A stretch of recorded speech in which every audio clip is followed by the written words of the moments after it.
19واں پارہ سورہ الفرقان کی آیت نمبر 31 اور 32 آپ کے سامنے تلاوت کی گئی ہے۔ گزشتہ آیات سے متعلق پہلے خطبات جمعۃ المبارک میں ان کی تفسیر اور معانی پر تفصیلاً گفتگو مکمل ہو چکی ہے۔ کفار اور مشرکین مکہ نے آپ صلی اللہ علیہ وسلم کی رسالت کا انکار کرنے کے لیے جو مختلف اعتراضات کیے، اللہ رب العزت کی طرف سے ان کے جوابات دیے جا رہے ہیں، اور ساتھ میں کفر کی روش اختیار کرنے والوں کا حشر بھی بیان کیا جا رہا۔ تو گزشتہ آیات میں ارشاد فرمایا کہ وہ لوگ جنہوں نے کفر کیا، یہ قیامت کے روز اپنے ہی ہاتھوں کو دانتوں سے کاٹیں گے، چبائیں گے اور کہیں گے کہ ہائے ہماری بربادی، کاش کہ ہم نے رسول کی بات تھوڑی سی ہی مانی ہوتی، اور کہیں گے کہ ہائے ہماری بربادی کہ ہم نے فلاں کو اپنا دوست بنایا، اس کی وجہ سے اللہ کی طرف سے نصیحت آنے کے باوجود ہم گمراہی کے رستے پر چلے۔ اور پھر فرمایا کہ قیامت کے روز اللہ کے رسول صلی اللہ علیہ وسلم اللہ کے ہاں یہ شکوہ پیش کریں گے کہ میری قوم نے قرآن کو پس پشت ڈال رکھا تھا۔ یہاں تک تفصیلاً ہماری بات ہو چکی۔ اب فرمایا وَكَذَلِكَ جَعَلْنَا لِكُلِّ نَبِيٍّ عَدُوًّا مِّنَ الْمُجْرِمِينَ، اور اسی طرح ہم نے ہر نبی کے لیے مجرموں میں سے کوئی نہ کوئی دشمن بنایا ہے۔ وَكَفَى بِرَبِّكَ هَادِيًا وَنَصِيرًا، اور آپ کا رب ہدایت دینے والا اور مدد کرنے والا بہت کافی ہے۔ گزشتہ آیت چونکہ رسول اللہ صلی اللہ علیہ وسلم کی قیامت کے روز کی ایک شکایت ہے، اور جس وقت یہ آیات نازل ہو رہی ہیں تو اس وقت آپ صلی اللہ علیہ وسلم کے لیے اس میں ایک بڑا صبر کا پہلو ہے کہ قیامت کے روز بھی میں اپنی امت کے حوالے سے اللہ کے حضور اگر یہ شکایت پیش کر رہا ہوں تو اس کا معنی ہے کہ بہت زیادہ لوگ ایمان نہیں لائیں گے۔ تو اب تسلی دینے کے لیے ارشاد فرمایا کہ اگر آپ کے دعوت دینے کے بعد بھی بہت سے لوگ ایمان نہیں لائیں گے تو یہ پہلی بار نہیں ہو رہا، آپ سے پہلے بھی ہر نبی کے لیے ہم نے مجرموں میں سے کچھ لوگوں کو دشمن بنایا۔ ایسا نہیں ہوتا رہا کہ جس بھی نبی نے اللہ رب العزت کی دعوت دی ہو سب لوگوں نے اس کو قبول کر کے سر آنکھوں پر بٹھایا ہو۔ ہر قوم میں کچھ مجرم ہوتے، شریعت ان مجرموں کے مفادات پر کاری ضرب لگاتی ہے، جس کی وجہ سے وہ مجرم تل ملاتے ہیں اور پھر انبیاء کے دشمن بن جاتے ہیں۔ اور انبیاء کے ساتھ کیسی دشمنیاں ان کی قوموں نے کی، قرآن مجید نے جا بجا ان کا تذکرہ کیا ہے۔ وہ لوگ جو کافر تھے انہوں نے دشمنی کس طرح نبھائی، اور جو بعد میں بظاہر ایمان والے تھے، منافق تھے، انہوں نے دشمنی کس طرح نبھائی۔ ابھی آگے چل کر بھی کچھ آیات کے بعد مختصر تذکرہ آئے گا فرعون کا، قوم عاد و سمود کا اور دیگر اقوام کا، اور دوسری جگہوں پر قرآن نے بنی اسرائیل کا اپنے انبیاء کے ساتھ جو طرز عمل تھا وہ بھی ذکر کیا۔ اپنے ہی نبی کا کلمہ پڑھنے والے یقتلون الانبیاء بغیر حق، وہ تو اپنے نبیوں کو ناحق قتل کر دیا کرتے تھے۔ اس لیے آپ صلی اللہ علیہ وسلم کے ساتھ اگر کفار اور مشرکین یہ طرز عمل اختیار کیے ہوئے ہیں تو یہ کوئی نئی بات نہیں. وَكَفَى بِرَبِّكَ هَادِيًا وَنَصِيرًا. ان سب کے مقابلے میں آپ کا رب ہدایت دینے کے لیے بھی اور مدد کرنے کے لیے بہت کافی. جو لوگ ہدایت کے راستے پر چلنا چاہیں گے یہ سارے کافر مل کر بھی ان لوگوں کو ہدایت سے دور نہیں کر پائے گے، اور یہ سب مل کر اسلام کا چراغ بجھانا چاہیں، اللہ رب العزت کی مدد بہت کافی ہے. یہ اپنے تمام مذموم عزائم کے اندر کامیاب نہیں ہوں گے. یہاں رک کر ہمیں یہ بات سمجھ لینی چاہیے کہ ہر دور میں اللہ رب العزت کی یہ سنت باقی ہے. انبیاء کا سلسلہ ختم ہو گیا. جناب محمد الرسول اللہ صلی اللہ علیہ وسلم آخری نبی. آپ صلی اللہ علیہ وسلم کے بعد دعوت کا یہ کام اللہ رب العزت نے اس امت کے علماء کے ذمہ لگایا، اور پھر امت میں ہر شخص جتنا جتنا اس کے پاس علم ہے اتنا یہ علم آگے پھیلانے کا ذمہ دار ہے. بلغوا عنی ولو آیہ. تمہیں ایک آیت کا بھی علم ہے تو اس کو آگے پہنچاؤ. انبیاء کرام جب دعوت کا کام کرتے تھے تو قوموں نے جب اپنے نبیوں کو نہیں چھوڑا تو اپنے جیسے دیگر امتیوں کو وہ کیسے چھوڑ دیں گے؟ اس لیے ہر دور میں ہم نے دیکھا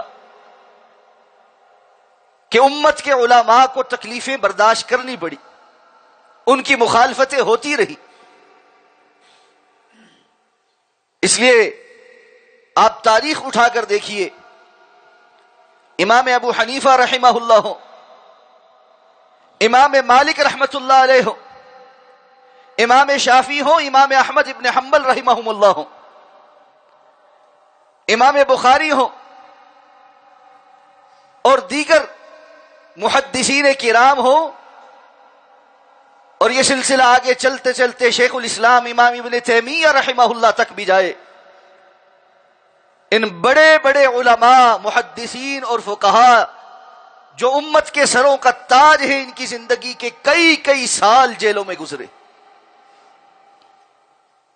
امام احمد ابن حنبل فرماتے ہیں مسئلہ خلق قرآن میں جب ان کو جیل میں ڈالا گیا 80 ایسے کوڑے مارے گئے جن میں سے ایک بھی اگر ہاتھی کو بھی مارا جاتا وہ مر جاتا. امام احمد ابن حنبل رحمہ اللہ کی وفات جیل میں ہوئی. اس لیے ہر دور میں اہل علم کو تکلیف برداشت کرنی پڑتی.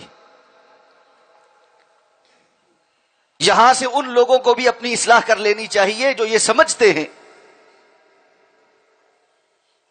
کہ اگر علماء اپنا کردار ادا کر رہے ہوتے تو سارے ہی لوگ اچھے مسلمان ہوتے، کوئی ان کی مخالفت کرنے والا نہ ہوتا.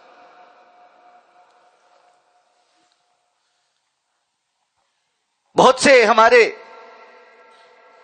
پڑھے لکھے ساتھی یہ بات کہہ دیتے ہیں معاشرے میں اتنی برائیاں پھیل گئی،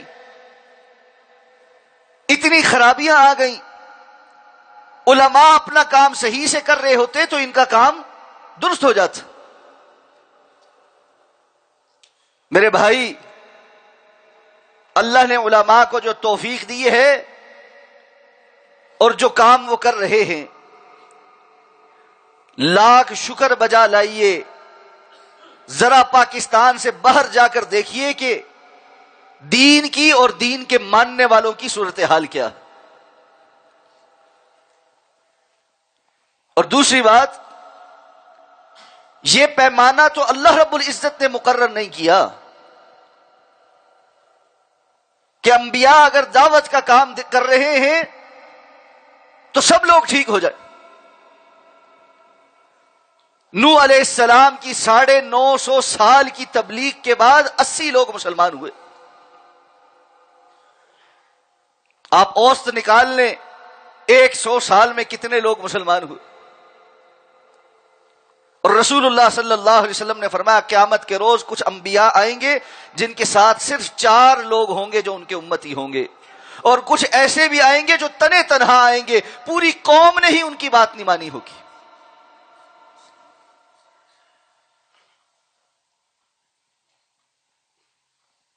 دعوت کا کام کرنے والوں کے لیے بھی یہاں پر ایک سبق ہے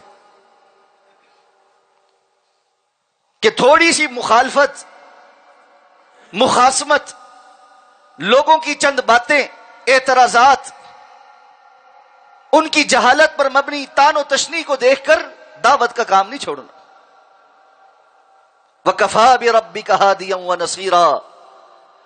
اگر یہ ہدایت نہیں پائیں گے تو اللہ رب العزت ان کی نسلوں کو ہدایت دے دے. ابو جہل رسول اللہ صلی اللہ علیہ وسلم کے بدترین دشمنوں میں سے، اور اسی کفر کی حالت میں مرا،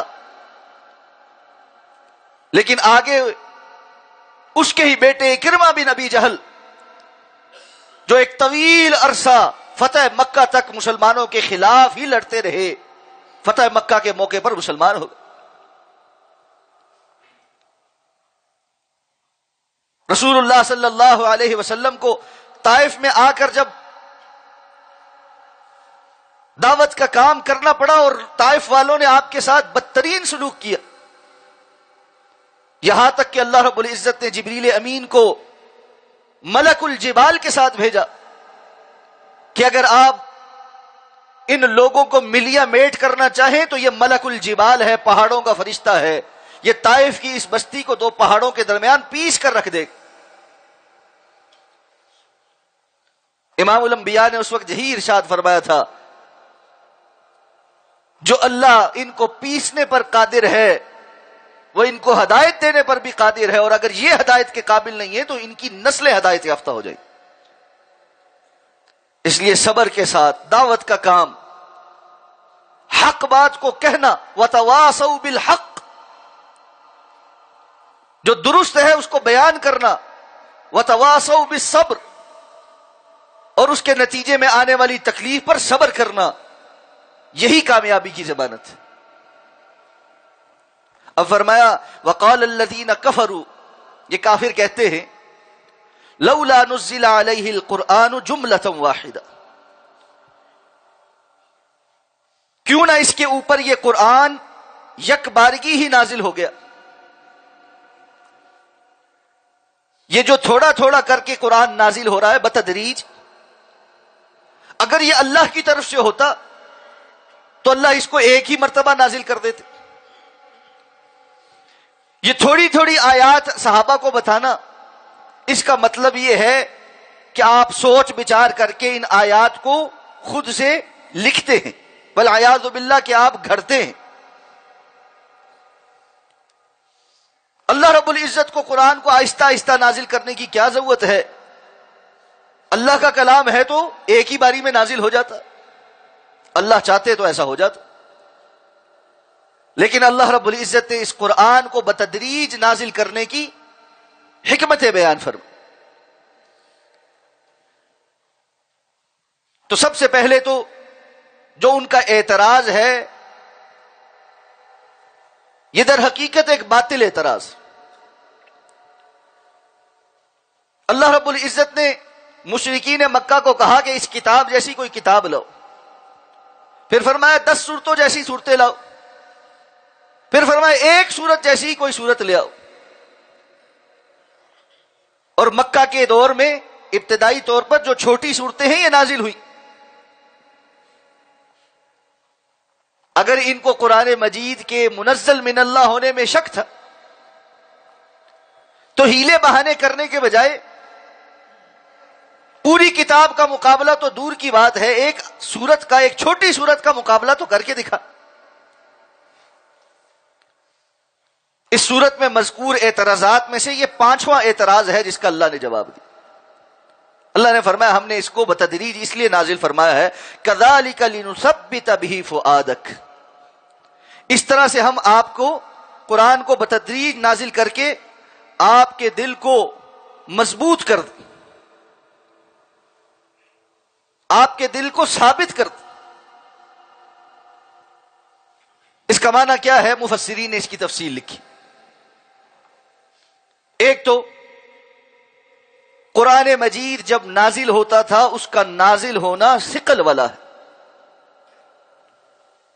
یہ کلام ثقیل ہے۔ اس لیے حدیث میں آتا ہے کہ رسول اللہ صلی اللہ علیہ وسلم پر جب وحی آتی تو بسا اوقات اس کی کیفیت یہ ہوتی کہ سخت سردیوں میں بھی آپ صلی اللہ علیہ وسلم کو پسینہ آ جاتا۔ آپ اگر سواری پر سوار ہوتے تو وہ سواری اس کے بوجھ سے بیٹھ جاتی۔ صحابی بیان کرتے میں رسول اللہ صلی اللہ علیہ وسلم کے پاس بیٹھا ہوا تھا اور بالکل آپ کے ساتھ جڑ کر مجلس میں جس طرح لوگ بیٹھتے ہیں کہ میرا یہ جو گھٹنا تھا یہ آپ صلی اللہ علیہ وسلم کے گھٹنے کے نیچے تھا، جس طرح ہم قریب قریب ہو کر بیٹھتے تو فرماتے ہیں رسول اللہ صلی اللہ علیہ وسلم کا گھٹنا میرے گھٹنے کے اس طرح اوپر تھا۔ اتنے میں آپ صلی اللہ علیہ وسلم پر وحی نازل ہونی شروع ہوئی اور آپ کا وہ گھٹنا اس قدر ثقیل ہو گیا، بھاری ہو گیا، مجھے ایسا محسوس ہوا کہ کچھ دیر تک یہ کیفیت جاری رہی تو میرا یہ گھٹنا ٹوٹ جائے گا۔ یہ اللہ کی مہربانی ہے لنثبت بہ فؤادک کہ اللہ نے اس کو بتدریج نازل کیا ہے تاکہ آپ کا دل مضبوط رہے، اس کا ثقل تھوڑا رہے۔ دوسری بات، حالات اور واقعات کے مطابق جیسے جیسے ضرورت ہو ویسے ویسے اللہ کی طرف سے رہنمائی ملتی رہے۔ مشرکین مکہ اعتراضات کر رہے ہیں، اللہ رب العزت وحی کے ذریعے ان اعتراضات کے جوابات دے رہے ہیں۔ آپ صلی اللہ علیہ وسلم کا دل مضبوط ہو رہا ہے کہ آپ کے رب نے آپ کو چھوڑا نہیں ہے، وہ آپ کی طرف متوجہ ہے، مشرکین کی باتوں کو جانتا ہے۔ جب وہ کہتا ہے سمیع بصیر، وہ سننے والا دیکھنے والا ہے۔ مشرکین زمین پر بیٹھے آپ صلی اللہ علیہ وسلم کے پاس یا آپ کی ارد گرد محلوں کے اندر سازشیں کرتے ہوئے جو پروپیگنڈا کرتے ہیں، رب تعالی عرش پر مستوی ہوتے ہوئے اس کو سنتے ہوئے وہی نازل فرماتے ہیں کہ یہ کہتے ہیں، یہ کہتے ہیں، اور ان کا جواب یہ ہے۔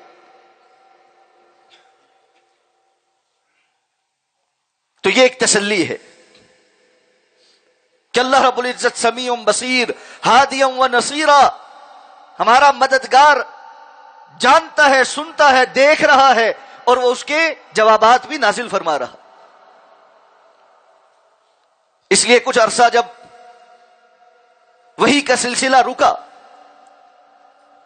اور رسول اللہ صلی اللہ علیہ وسلم مشتاق تھے کہ جبریل امین تشریف لائیں اور کوئی اللہ کی طرف سے نئی آیات نازل کی جائیں، لیکن وہ مالک الملک ہے، اس کی حکمتیں ہیں۔ اس دوران مشرکین نے پروپیگنڈا کرنا شروع کر دیا، کہنے لگے وہ جو جن آتا تھا وہ بھاگ گیا ہے، کہنے لگے اگر واقعتاً یہ اللہ کا نبی تھا تو اب اس کے رب نے اس کو چھوڑ دیا ہے۔ اللہ نے وہی نازل فرمائی ما ودعک ربک وما قلی، آپ کے رب نے آپ کو نہ چھوڑا ہے نہ وہ آپ سے ناراض۔ کذالک لنثبت بہ فؤادک، اس طرح ہی اللہ نے نازل کیا ہے تاکہ آپ کا دل مضبوط رہے، اس کے ذریعے ہم آپ کے دل کو مضبوط کرتے۔ اسی طرح بتدریج نازل کرنے کی حکمتوں میں سے ایک بڑی حکمت یہ ہے کہ اہل ایمان کے لیے شریعت پر عمل کرنا آسان ہو جائے۔ اللہ رب العزت نے شریعت کے احکامات وقتاً فوقتاً دیے۔ شروع میں عقائد کی اصلاح ہوئی ہے، توحید کا سبق پڑھایا ہے، شرک کی قباحت بیان ہوئی ہے، مرنے کے بعد جی اٹھنے اور آخرت کا تصور بیان ہوا ہے، جنت اور جہنم کی حقیقت بیان ہوئی ہے، جناب رسول اللہ صلی اللہ علیہ وسلم کی نبوت اور رسالت کے دلائل بیان ہوئے ہیں، غیبی امور میں سے فرشتوں کے متعلق اور انسان کی تخلیق کے متعلق جو سوالات ذہن میں جنم لیتے ہیں ان کے جواب دیے گئے ہیں، اور پھر آہستہ آہستہ عملی اقدامات، شریعت کے جو احکامات ہیں وہ دیے گئے، نماز کے حکم، روزے کے احکامات۔ پھر جب مدینہ کی طرف ہجرت ہو گئی تو زکوٰۃ کے معاملات، قتال کے معاملات، وراثت کے احکامات آہستہ آہستہ اہل ایمان کو شریعت سکھائی گئی تاکہ صحابہ کرام کے لیے اس کو سیکھ کر عمل کرنا آسان ہو جائے۔ اسی طرح بتدریج نازل کرنے کی ایک بہت بڑی حکمت کہ اللہ رب العزت نے بعض احکامات کو منسوخ کیا ہے۔ کچھ احکامات ایسے تھے جن کو وقتی طور پر برقرار رکھا گیا اور آہستہ آہستہ مختلف حکم دے کر ان کو ختم کر دیا گیا۔ جیسے شروع میں حکم یہ دیا گیا کہ لا تقربوا الصلاة وانتم سکارى، تم جب نشے کی حالت میں ہو تو نماز کے قریب نہ آؤ، کہ شراب نماز کے قریب کے وقت میں مت پیو۔ شروع میں حلال تھی، آہستہ آہستہ اس کی قباحت بیان ہوئی۔ پھر فرمایا انما الخمر والمیسر والانصاب والازلام رجس من عمل الشیطان فاجتنبوا،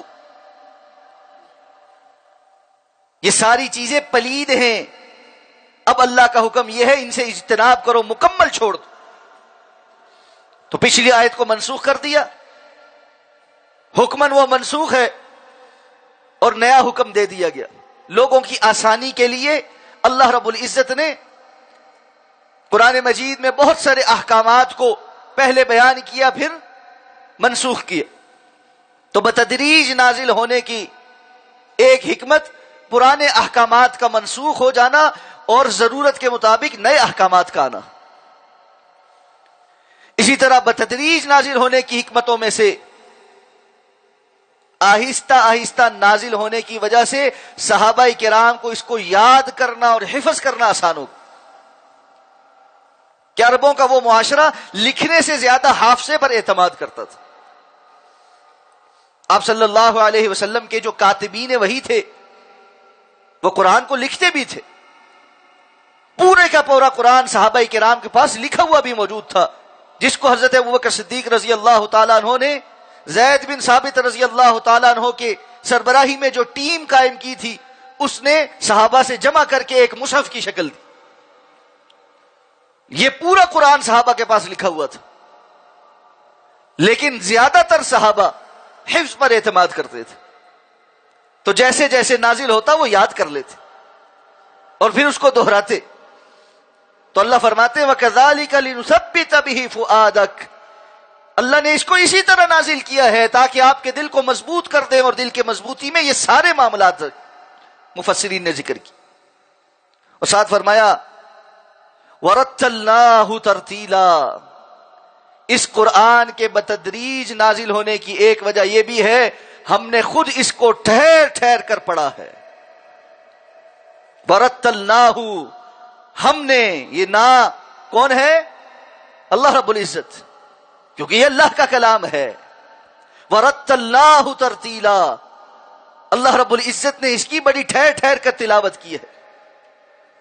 رسول اللہ صلی اللہ علیہ وسلم نے فرمایا اللہ رب العزت نے آسمان و زمین کی تخلیق سے پہلے کئی ہزار سال پہلے سورہ یاسین اور سورہ طٰہٰ کی تلاوت فرمائی۔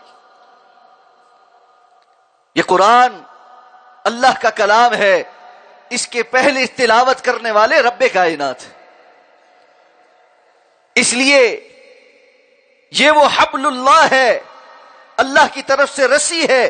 رسول اللہ صلی اللہ علیہ وسلم نے فرمایا جس کو اللہ نے تمہاری طرف نازل کیا ہے، اس کا ایک سرا اللہ کے پاس ہے، دوسرا اللہ نے تمہاری طرف لٹکایا ہے، جو اس کے ساتھ جڑ جاتا ہے وہ براہ راست اللہ سے منسلک ہو جاتا ہے۔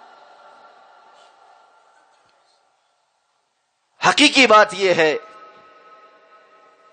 کسی قوم کے پاس اللہ کی طرف سے اتنا عظمت والا تحفہ اور معجزہ نہیں آیا جتنا اللہ نے امت محمدیہ صلی اللہ علیہ وسلم کو دیا. ایسی کتاب کہ بندہ جس کے ساتھ جڑ جائے تو اللہ رب العزت اس کو اپنے گھر والے قرار دے دے. حالانکہ اللہ کو گھر والوں کی نہ احتیاج ہے، نہ اللہ کا کوئی گھر والا ہے. اہل القرآن اہل اللہ و خاصۃ، اللہ کے رسول نے فرمایا یہ قرآن والے یہ اللہ کے گھر والے ہیں، اس کے خاص مقرب ہیں. بندہ اس کے ساتھ جڑ کر تو دیکھے. ورت اللہ ترتیلا، ہم نے اس کو بڑا ٹھہر ٹھہر کر نازل بھی کیا ہے تو پڑھا بھی اسی طرح ہے، ٹھہر ٹھہر کر خوبصورتی کے ساتھ. آج میں اور آپ قرآن کو کس طرح پڑھتے ہیں؟ حقیقت میں قرآن کے ساتھ ہمارا جو تعلق ہے یہ ایک سادہ سا ٹیسٹ ہمیں بتانے کے لیے کافی ہے کہ ہم قرآن کو کتنا وقت دیتے. یہ کتاب اس کے ساتھ تعلق ہو، یہ انسان کی زبان پر رواں ہوتی ہے. آپ قرآن پڑھنا شروع کریں اور روزانہ کی بنیاد پر پڑھیں، حقیقت میں یہ آپ کی زبان پر جاری ہو جاتا ہے. آپ حافظ نہ بھی ہوں، قرآن مجید کی وہ آیات جو آپ مسلسل پڑھتے ہیں وہ خود بخود زبان پر جاری ہونا شروع ہو جاتی. انسان کی عادت ہے، فطرت ہے، جس چیز کو وہ زیادہ پڑھتا ہے یا سنتا ہے چلتے پھرتے ویسے ہی اس کے ذہن میں وہ چل رہی ہوتی ہے، زبان پر بھی آ جاتی ہے. جو لوگ گانے سنتے ہیں وہ چلتے پھرتے گنگنا رہے ہوتے. کیا ہی قیمتی انسان ہے کہ جو چلتے پھرتے غیر ارادی طور پر بھی اگر کوئی کام کرتا ہے تو اس کی زبان پر اللہ کی کتاب جاری ہو جاتی، اللہ کا کلام جاری ہو جاتا.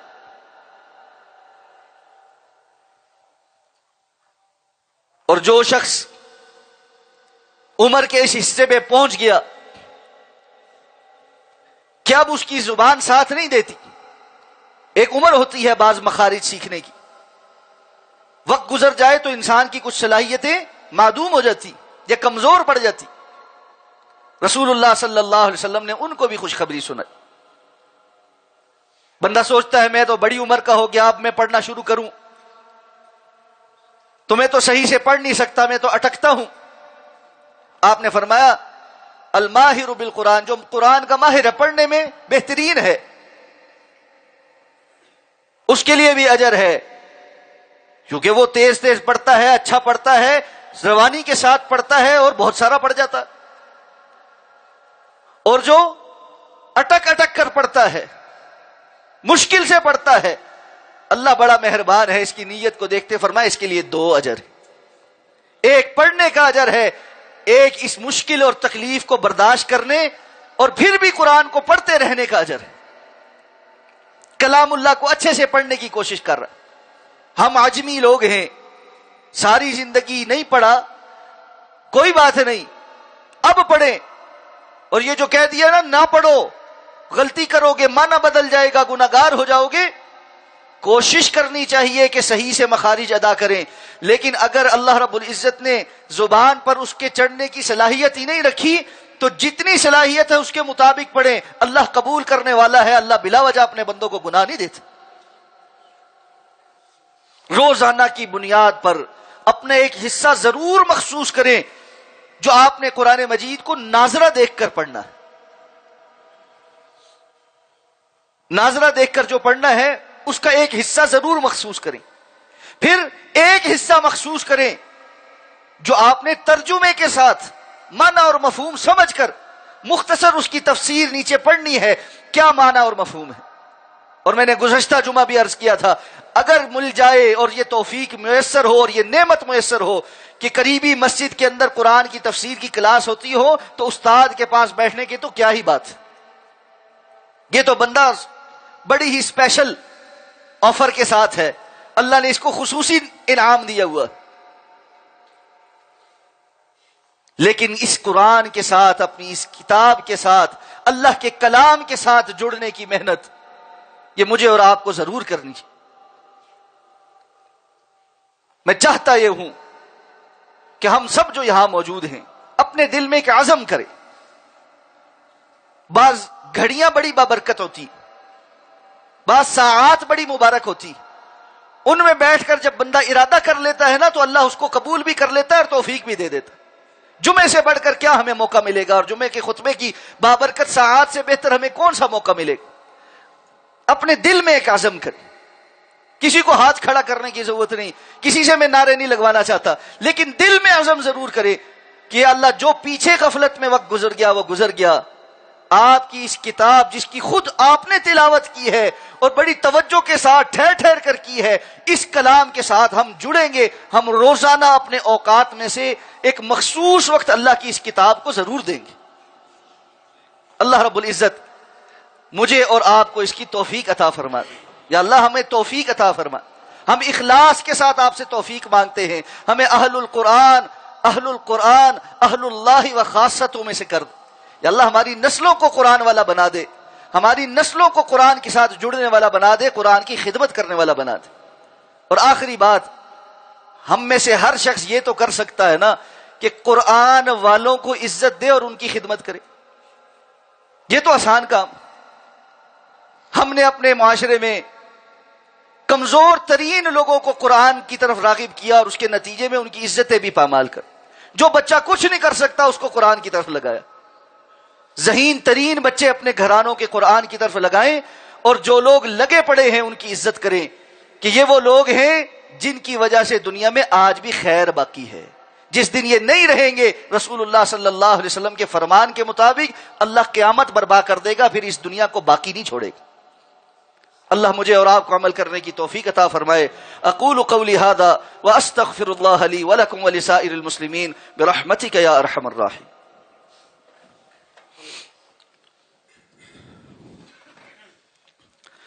ان الحمد لله نحمده ونستعينه ونستغفره ونؤمن به ونتوكل عليه ونعوذ بالله من شرور انفسنا ومن سيئات اعمالنا. من يهده الله فلا مضل له ومن يضلله فلا هادي له. واشهد ان لا اله الا الله وحده لا شريك له واشهد ان محمدا عبده ورسوله.